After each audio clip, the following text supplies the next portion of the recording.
എപ്പോൾ ചിക്കൻ മേടിച്ചാലും പിങ്കി അതിൽ നിന്ന് കുറച്ച് പീസ് എടുത്ത് മാറ്റി വെക്കും കേട്ടോ ഫ്രൈ ചെയ്യാനായിട്ട്. അവർക്ക് ഫ്രൈ ചെയ്യണതാണ് കൂടുതൽ ഇഷ്ടം. അങ്ങനെ ചിക്കൻ ഫ്രൈ ചെയ്തുകൊണ്ടിരിക്കുമ്പോഴേട്ടാ മമ്മി ഈ ചിക്കൻ വെച്ചിട്ട് എനിക്ക് കുറച്ച് ബിരിയാണി ഉണ്ടാക്കി തരുമെന്ന് പിങ്കി ചോദിക്കണത്.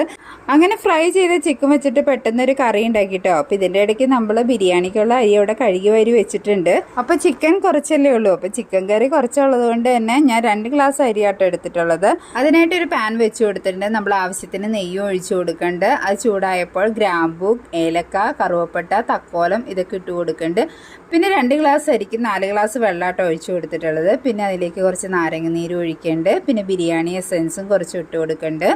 പിന്നെ ഇതിലേക്ക് മല്ലിയില ഇട്ട് കൊടുക്കേണ്ട, ആവശ്യത്തിന് ഉപ്പ് ഇട്ട് കൊടുക്കുന്നുണ്ട്. അങ്ങനെ വെള്ളമൊക്കെ തിളച്ചപ്പോഴത്തേക്കും നമ്മൾ കഴുകി വാരി വെച്ച അരി ഇട്ട് കൊടുക്കുകയാണ്. അങ്ങനെ 10-20 മിനിറ്റ് കഴിഞ്ഞപ്പോഴത്തേക്കും നമ്മുടെ റൈസൊക്കെ റെഡി ആയിട്ടുണ്ട്. അങ്ങനെ പിങ്കിക്കുള്ള ബിരിയാണി റെഡിയായി. ഇത്രയൊക്കെ ഇന്നത്തെ വിശേഷം. ബായ്.